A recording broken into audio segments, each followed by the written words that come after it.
There are moments in life when truth does not arrive like a trumpet blast, but like a quiet confession whispered in the dark. It does not knock at the door. It slips through the cracks of our certainty and sits beside us before we even know its name. You may not have heard the words yourself. You may not have been in the car, or under the dim streetlight, or listening to the engine idle as someone finally said what they had rehearsed in silence for weeks. And yet, something in you already knows. The heart, after all, is rarely surprised by what it fears most. It merely resists believing it until belief becomes unavoidable. We like to imagine that the most painful truths arrive dramatically, announced by clear evidence and undeniable facts. But often they come second-hand, carried to us by intuition, by a sudden heaviness in the chest, by a night when sleep refuses to cooperate. The confession you were not meant to hear has a strange power over you precisely because it was not spoken to you. It was spoken freely, without defense, without the careful editing that love or guilt usually demands. That is what gives it weight. When people speak in cars late at night, they are not performing, they are unloading. They are saying things to the darkness that they would never dare say in daylight. If you are the one who has been set apart, you already understand this pattern. Your life has likely been marked by moments where knowledge arrived before permission. You sensed endings before they were announced, shifts before they were visible, fractures before they were audible. This is not because you are cursed, but because you are attentive. And attentiveness, while often praised as wisdom, can feel like a burden when it forces you to carry truths you never asked to receive. The confession that happened last night, whether literal or symbolic, matters not only because of what was said, but because of what it reveals about the human condition. People confess when the weight of pretending becomes heavier than the fear of consequences. They confess when silence begins to feel dishonest. They confess not always to be forgiven but to breathe again. And sometimes, in doing so, they shatter someone who never heard a word. This is one of the quiet tragedies of love, that honesty can liberate one's soul while wounded another. You may wonder why such knowledge has found its way to you at all. Why should you be the one to feel the aftershock of a conversation you were never meant to overhear? But there is a peculiar logic to the way truth travels. It does not always move along the shortest path. It moves along the most necessary one. And those who are meant to grow, those meant to be refined, rather than merely comforted, are often the ones who receive truth indirectly, painfully, and without explanation. There is a temptation at this point to harden yourself, to say that if words can be spoken so easily elsewhere, then your heart must have been expendable. Yet this conclusion, though understandable, is too shallow for the depth of what is happening. What breaks you is not simply betrayal or surprise, it is the collapse of a story you had been living inside. When the narrative changes without your consent, it feels as though reality itself has become unstable. The world you trusted no longer obeys the rules you thought it followed, and still, something within you remains standing. Hurt, yes. Confused, certainly, but not erased. This is the quiet resilience of the chosen, not chosen for ease or privilege, but for endurance. To be chosen is not to be spared. It is to be entrusted with transformation. The breaking you feel is not the final act of destruction, but the opening pressure of change. Just as bones must break improperly to heal correctly, so too must certain illusions fracture before truth can take its rightful shape. You are not weak for feeling undone by words spoken in another place, at another time. You are human, and more than that, you are awake. The pain you feel is evidence not of failure, but of significance. Only that which matters deeply has the power to wound deeply. And only those who are meant to live honestly are forced to confront such wounds rather than escape them. Somewhere between what was confessed and what you now sense, a line has been crossed. You cannot return to ignorance, even if you wish to. Knowledge, once received, reshapes the soul that carries it. And though you may wish this night had passed quietly, without revelation, without fracture, there is already something forming beneath the ache, an awareness sharper than before, a clarity that refuses to be silenced, a readiness you did not ask for, but are nonetheless being prepared to carry. What makes the moment so unsettling is not merely that something was said, but that it was said without you in mind. There is a peculiar kind of pain that comes from realizing you were not the audience for a truth that nonetheless concerns you. When a person confesses in private, especially, the place of ordinary and enclosed. As a car, it strips the event of ceremony and replaces it with rawness. There are no witnesses to impress, no reputations to manage, only the hum of the road and the safety of believing the words will dissolve into the night. And yet, words do not dissolve. They settle, they travel, they wait. Even when they are not addressed to you, they find you, because truth has a way of seeking the one who is most affected by it. This is where the heart begins to wrestle with its own dignity. You may ask yourself whether love that speaks elsewhere can still be called love at all. You may replay past conversations, searching for signs you missed, moments when the other person hesitated or fell silent. But the deeper wound is not ignorance, it is displacement. To realize that something central to your life was processed without your presence is to feel momentarily erased, as though your role in the story was smaller than you believed. Yet this feeling, painful as it is, does not arise because you were unimportant. It arises because you were deeply invested, and investment always increases vulnerability. There is also the temptation to imagine that the confession was calculated, that it was a deliberate betrayal rather than a human collapse under pressure. But people often speak most honestly when they feel least observed. In that late-night car, the person was not choosing cruelty, they were choosing relief. This does not excuse the pain that follows, but it reframes it. The confession was not an attack aimed at you, even though it lands like one. It was an attempt to unburden a conscience that had grown tired of carrying contradictions. And unfortunately, when contradictions are released, they do not vanish. They reorganize the lives of everyone connected to them. You, however, are now standing at a crossroads that demands more than reaction. You can interpret this moment as evidence that trust was foolish and intimacy naive, or you can see it as a summons to maturity that few willingly accept. The chosen path is rarely the comfortable one. It is the path that forks you to confront reality without disguises. This is not about becoming hardened or suspicious. It is about becoming honest with yourself about what you can and cannot accept, about what love requires, and about what you are willing to carry forward.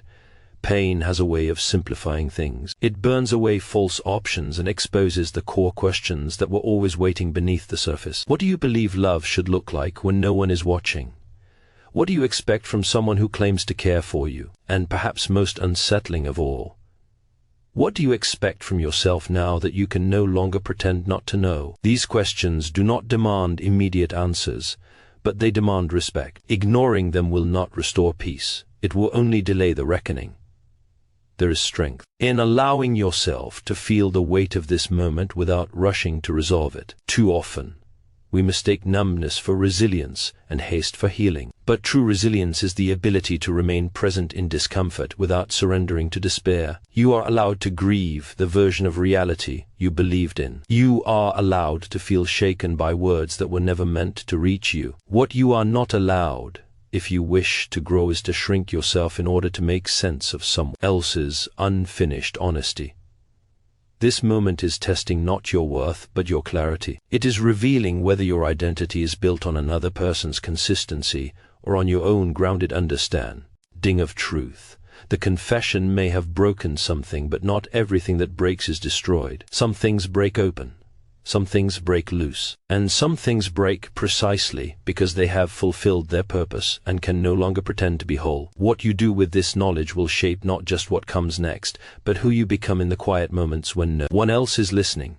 There is a strange loneliness that comes with knowing more than you were invited to know. It is not the loneliness of being physically alone, but the loneliness of standing in a truth that others are not yet ready to acknowledge. When a confession happens elsewhere and its echo reaches you, it places you in a quiet exile. You are no longer innocent, but neither are you officially informed. You exist in the in-between space where certainty has entered your heart, but conversation has not yet caught up. This is one of the heaviest places a person can stand, because it offers neither the comfort of ignorance nor the relief of resolution. In this space, the mind becomes a restless courtroom. Every memory is called as a witness, every gesture re-examined, every silence reinterpreted. You begin to notice how easily we rewrite the past once new information enters the room. What once felt like affection may now feel like performance. What once felt like hesitation may now feel like concealment. And yet, this rereading of history, though painful, is not entirely destructive. It reveals how much of life we experience through hope rather than evidence.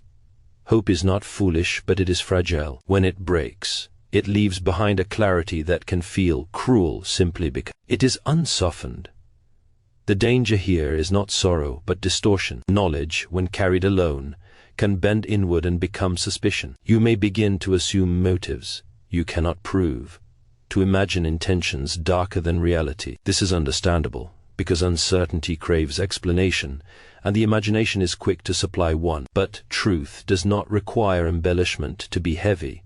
It is already sufficient. To add imagined details is to increase your own suffering unnecessarily. The discipline you are being asked to learn is restraint, learning to hold what you know without letting it poison what you do not. There is also a quiet invitation hidden inside this discomfort, the invitation to examine your dependence on validation. When something confessional occurs without you, it can feel as though your importance has been diminished. But importance measured by access is a fragile kind of worth. If your value depends on being told everything first, then your sense of self will always be at the mercy of someone else's courage or cowardice. This moment, as unsettling as it is, offers you a chance to root your identity more deeply, not in what others choose to disclose, but in who you are regardless of their timing.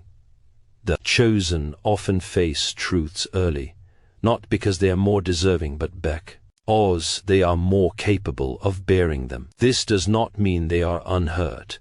It means they are refined by the very knowledge that unsettles them. To carry truth before it is publicly acknowledged requires patience and humility. It requires resisting the urge to expose, confront, or control. Silence, in such moments, is not weakness. It is strength under discipline. It is the ability to wait without rotting from the inside out. Yet waiting does not mean pretending. You are not being asked to act as though nothing has changed. Something has changed, and your inner world knows it. The shift is subtle but irreversible. You may find yourself speaking more carefully, listening more closely, noticing inconsistencies you once overlooked. This is not bitterness, it is awareness. Awareness, however, must be tempered with grace, or it becomes a weapon turned inward. Grace here does not mean excusing what was said, but allowing room for complexity, for the fact that people are rarely as consistent as they wish to be.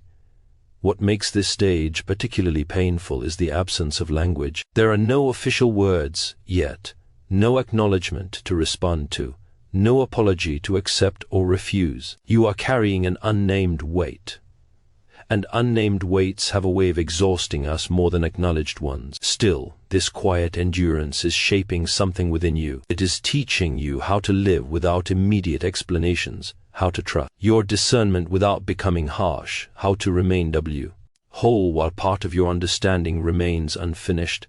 In time, words may catch up to what you already know, or they may not. Either way, the work happening within you now is not wasted. You are learning the difference between control and integrity, between reaction and response. You are discovering that your strength is not in forcing clarity from others, but in maintaining clarity within yourself. And that clarity, once formed, cannot be taken from you, no matter how delayed or imperfect the truth around you may be. What unsettled the soul most deeply is not simply the content of a confession, but the realization that it existed before you were ready to hear it.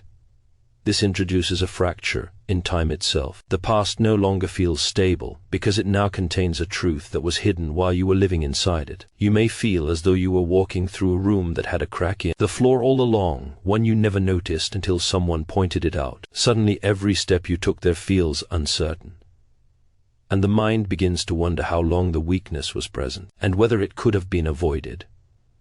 This awareness brings with it a temptation to rewrite yourself as naive. You may accuse your earlier self of being foolish, too trusting, too willing to believe in appearances, but such self-condemnation is an unfair verdict. Trust is not a moral failure, it is a risk we accept in order to love at all. Without it, relationships become transactions, And in Tim, AC collapses into strategy. The pain you feel now does not mean you were wrong to trust. It means the risk you took was real, and real risks carry real consequences when they fail. There is also a quiet fear that begins to grow in moments like this.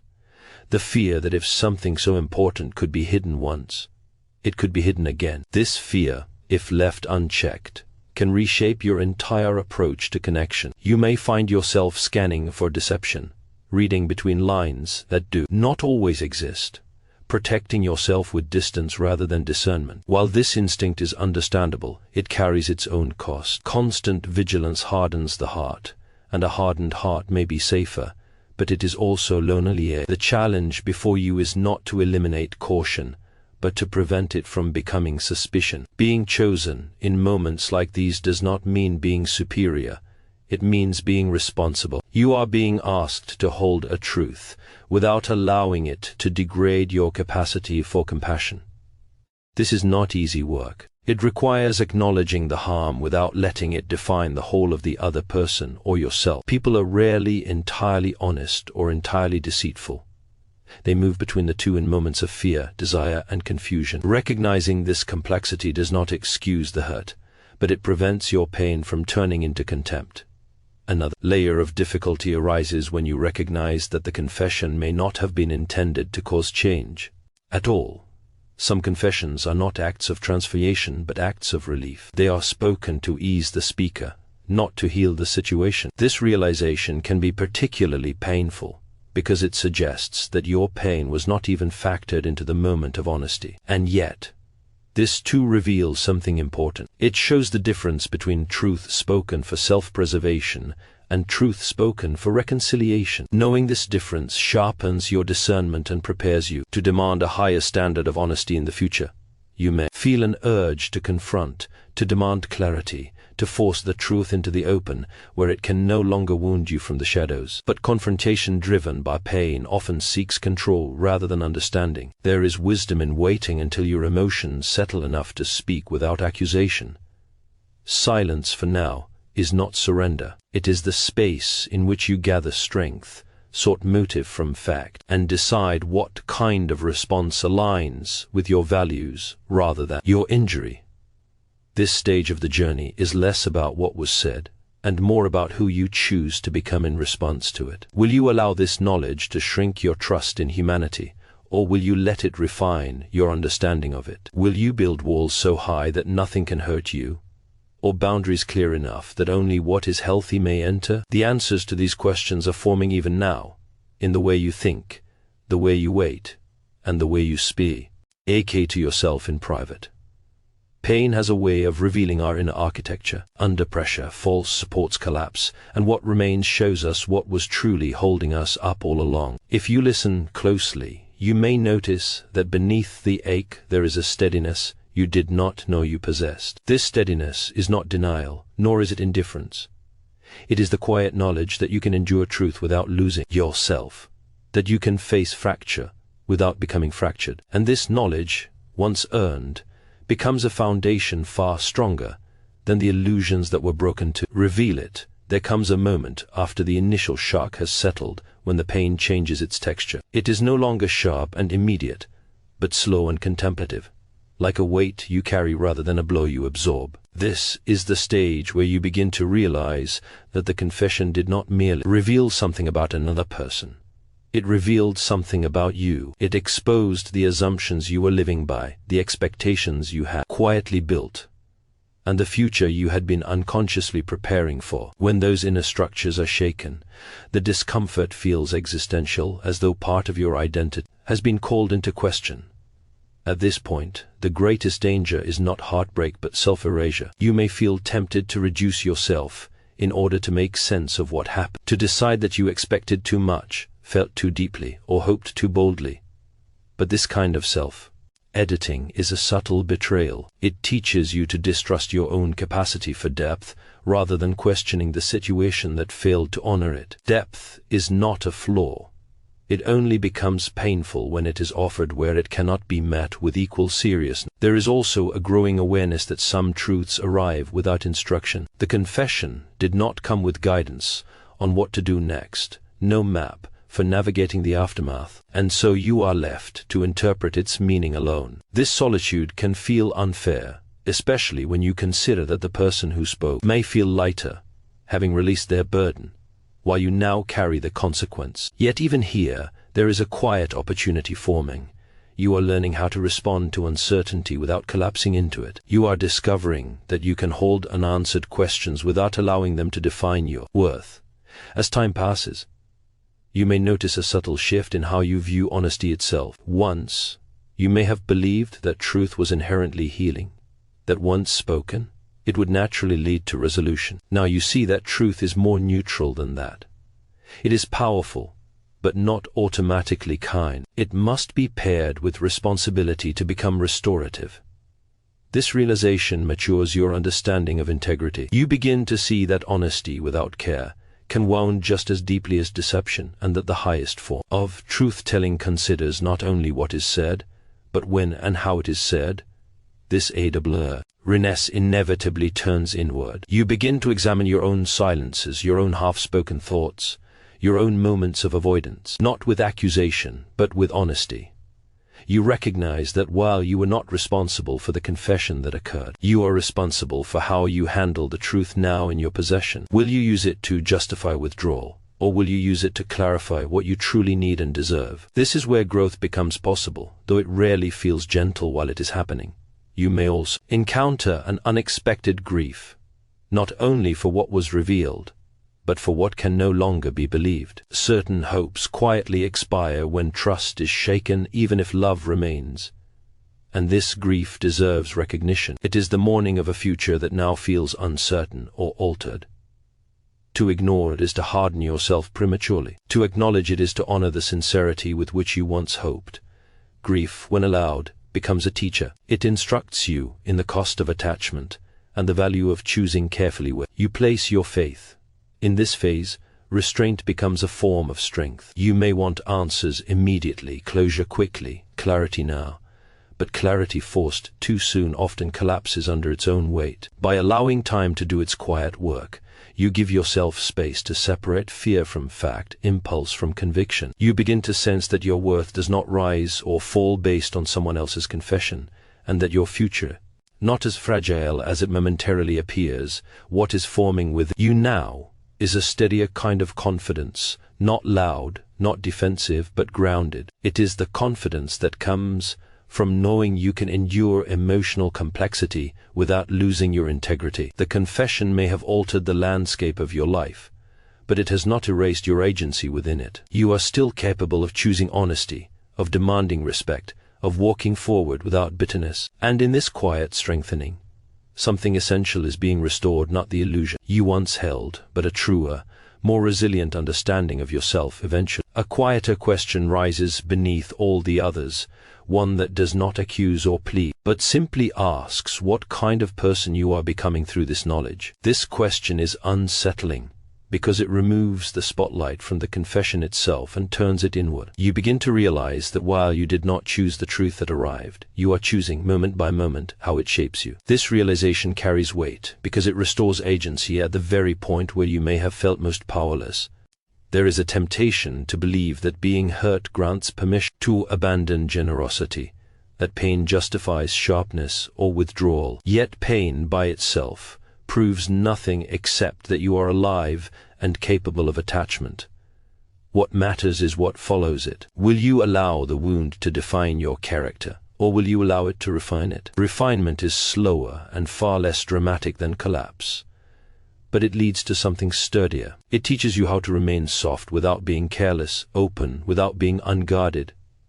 At this stage, you may notice that your sense of self is no longer as tightly bound to another person's choices. This detachment does not feel triumphant. It feels sober. You begin to see that while relationships shape us, they do not complete us. The confession has interrupted a narrative in which someone else played a central role, and though that interruption hurts, it also frees you from over-identification. You are learning the difference between companionship and dependence, between love and self-abandonment.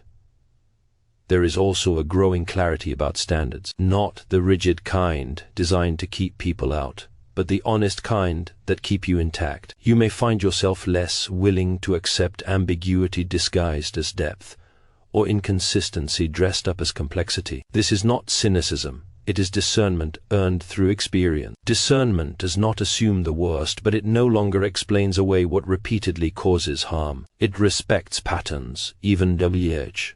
And acknowledging them is uncomfortable. Forgiveness may cross your mind at this point, not as a demand, but as a possibility. True forgiveness, however, is not a shortcut to peace. It cannot be rushed without becoming denial. It begins not with excusing, but with seeing clearly. You may discover that forgiveness, when it comes, is less about the other person's relief and more about your own freedom from carrying bitterness. But even this freedom requires patience. Forgiveness that arrives too early often leaves parts of the wound unexamined, and what remains unexamined tends to return. You might also sense a subtle strengthening of your inner voice, where once you may have doubted your perceptions, you now trust them more readily. This trust does not make you infallible, but it makes you less easily dismissed, even by yourself. You recognize that intuition is not mysticism. It is the mind and heart quietly assembling evidence long before the conscious self is ready to accept it. Honoring this voice does not mean acting impulsively, but it does mean no longer gaslighting your own experience. As this understanding deepens, you begin to release the need for the story to end neatly. Closure, you learn, is often an internal achievement rather than an external gift. It does not always arrive through apologies or explanations, but through acceptance of what is and clarity about what cannot continue.